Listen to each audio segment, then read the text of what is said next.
Right, hello. Now this is gonna be, I told you I was gonna upload the ones I did the other week, but I looked at them and I was like, I don't know, I didn't like them. I was kind of hypo from school, still in, I don't know, what I talk to my friends like. I mean, not that I don't talk to you like you're my friend, but more stupider. So yeah. And if I look like really tired and sound really tired, it's because I'm really tired, basically. So,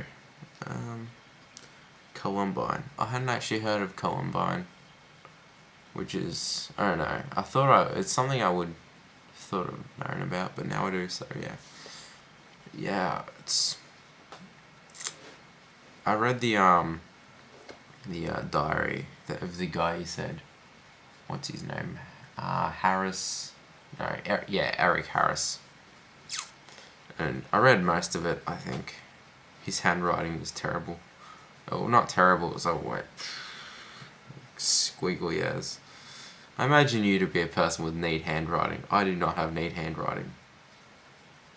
I'll give you an example of the terrible handwriting.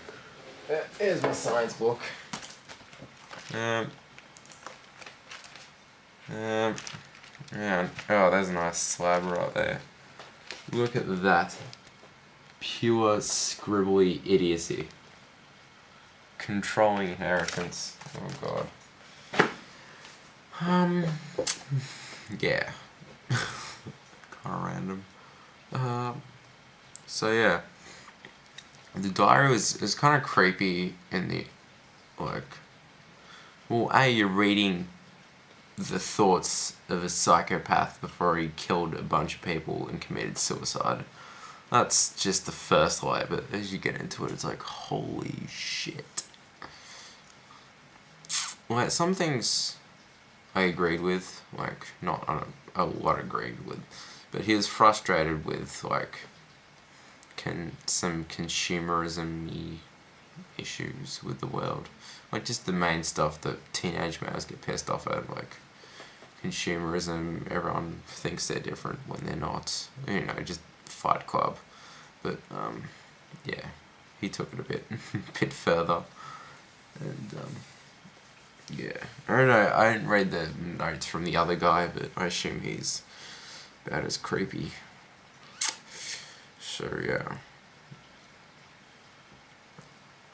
It's odd how, you said that, I think you said that, he wasn't born that way and he just tricked himself, or didn't trick himself, but he made himself believe all those things. But it said on Wikipedia that I looked at, that he had like some serious disorder after examination. It was like, I think it was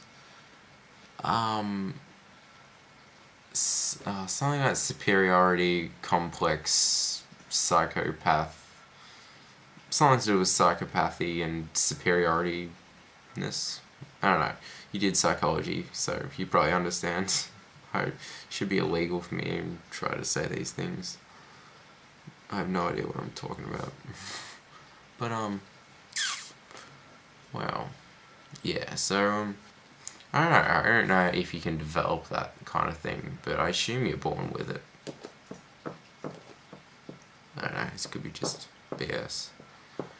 But yeah, it's kind of odd how much, I suppose it comes down to like that debate thing that's going on, or my science teacher told me there was a big debate about, what was it called? Nature versus nurture. Like, yeah, you probably know about that. So, how much of what is a big bit. But you kind of wonder what kind of thing could trigger someone like a normal person to kind of think like that. Yeah. Anyway, my house.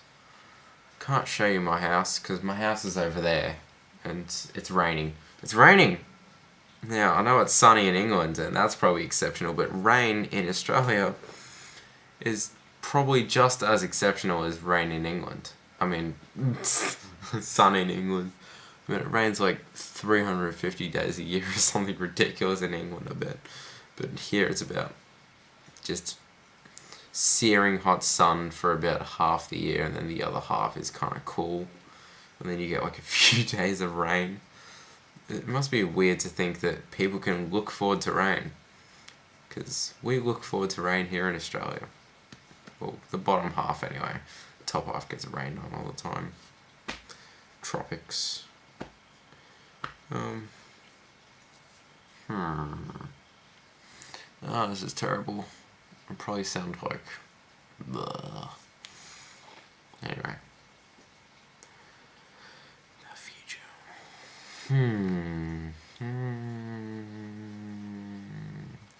What was the word you used? Ambivalent. Wish I could see the time. Well, ambivalence. Well, sometimes, yeah, I don't know what to think about the future. Like, sometimes I think I have it all worked out. And I'm like, I'm gonna be successful, blah blah blah. As long as I keep on the path of true happiness and just accept things and such. And then other times I'm like, oh, I'm fucking screwed. Look at this. Look at what I've got ahead of me. Blah, all this work. So yeah. So there's definitely mixed feelings, but they're not at the same. They're not really at the same time.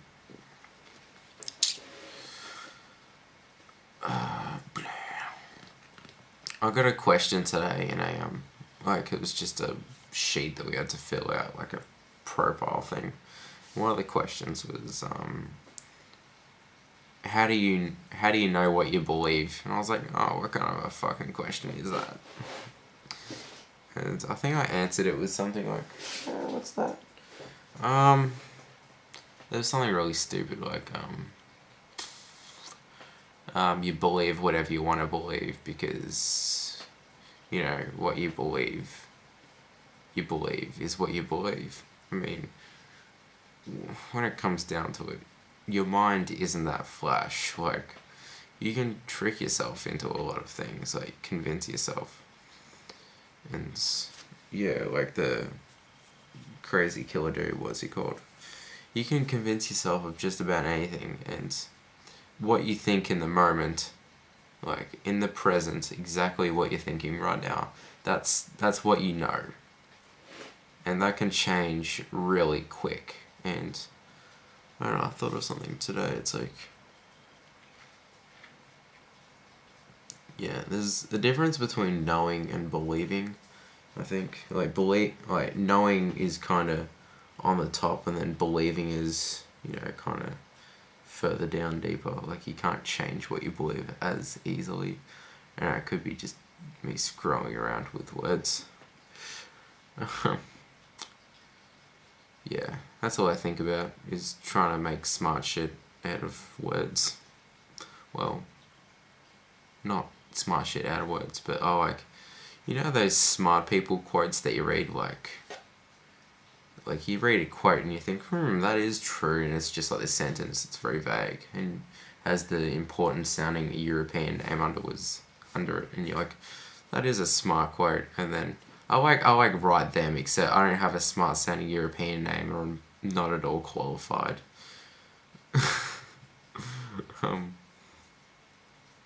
I should get some. I don't have any with me. I don't know, they're just pretentious things. I could remember one. Yeah. That was one of them. That was a good old sample, the old knowing, believing thing. They're all as vague and useless as that, basically. I have no idea how much time I have left. I kind of wanted to talk about World War II, but the effects kind of worn off, because I went to like a Holocaust museum, and it was creepy. Like, it was run by the Jewish community of Melbourne, so that's a lot of Jewish people apparently. And we heard this speaker that had actually been to Auschwitz or whatever you call it. And she actually had like the tattoo on her arm with the number that they gave her. It was like scary. Ugh. Like you can't even. It's hard to imagine what like being there. I mean, this is all very cliche and repetitive, but just like actually trying to imagine being there, it's crazy. And it's really, it interests me like how they did it, like the Nazis, like not how they did it, but like what, like the millions of people that were just out killing, or maybe it wasn't millions, it's probably less than millions, but all the soldiers, like every single one of them had to consider what he was doing. And yet this Hitler guy managed to like control millions of people and convince them. And that's scary power. I think that'll do me on that happy note. Alright, you're moving. It's I've never had to really move that much. But yeah, it's your room. I didn't get a good idea of how small it was, but my friend's room is a double bed, and there may be a foot on each side of the bed. Oh, that's exaggeration. Maybe close to a meter. It's stuck against the wall. And it's just a meter on the outskirt. And then yeah, that's a small room. But yeah. In England, you'd probably have to have a lot of small rooms. You can cover it on the map with your thumb. I don't know. I can't imagine fitting like, what is it, like 65 million people in that tiny little country. Anyway, sorry there. This was that failure of a video. It's probably better than my other one. Oh well. I hope I made the time.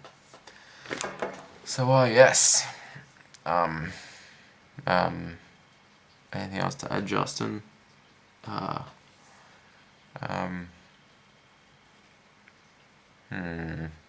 really. So, turtles, hopefully I get this up. Yeah, bye.